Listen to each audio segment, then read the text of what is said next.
60 Minutes overtime. And liftoff. This is something that we've never done before in terms of having this kind of imagery of our spacecraft landing. We've never seen a parachute inflate on another planet. Has confirmed that the parachute has deployed, and we are seeing... We've never seen us touch down, the spacecraft itself touch down on another planet, or this sky crane fly off into the distance. This week on 60 Minutes, our story is about perseverance and ingenuity, the latest NASA rover to land on Mars and its accompanying helicopter, which together could change the way we explore the surfaces of distant planets. Confirmation of entry interface. Chen led the team at NASA that landed the rover on Mars. Had you ever had that many cameras on No, a absolutely not. This is the first time that we've had both high-resolution, color, high frame rate cameras everywhere. What was it that led you to do that?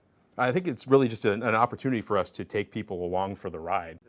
A ride that, in part, was built by Matt Keenan and Ben Peipenberg. Their team at AeroVironment oversaw the creation of Ingenuity's rotors, motors, and landing gear. Thumbs up. Here we go. Last month, Ingenuity made history when it took off for the first flight ever in the atmosphere of another planet. It's rectangular. Keenan showed us one of the first prototype motors he made for Ingenuity.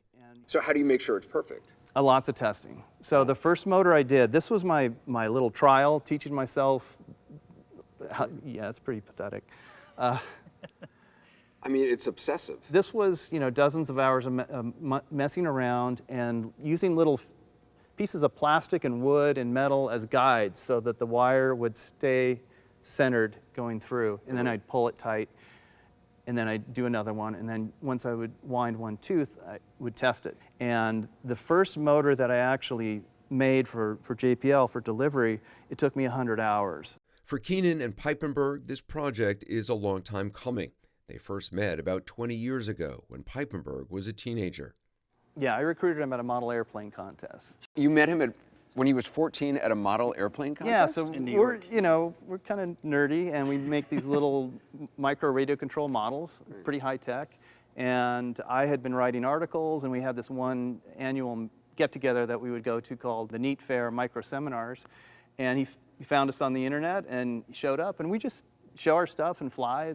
That's amazing. And now he's the lead mechanical engineer. He's the chief engineer on this. You want to try it? All right, go ahead. You've got it. Slide it right. You can push it all the way to the right if you want. I got to fly Terry, the terrestrial version of Ingenuity.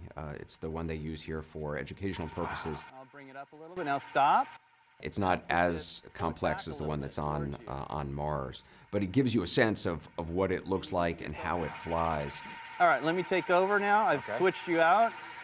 And we'll go back to the...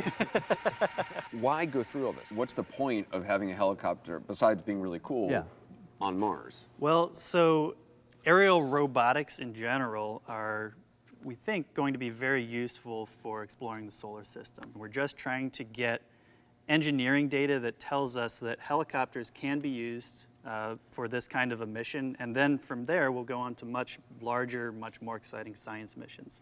So what are you working on now? I'm beginning to work on the rest of the sample return campaign. Perseverance is this first leg of this relay race to bring back samples from Mars to Earth. And the samples that Perseverance is going to take, they're going to stay on Mars for another mission That's to right. come. Next mission's got to pick them up, launch them into Mars orbit, where they're picked up by an orbiter, and then bring them back here to Earth. And then we have to land here on Earth. So we've got a couple more landings ahead of us.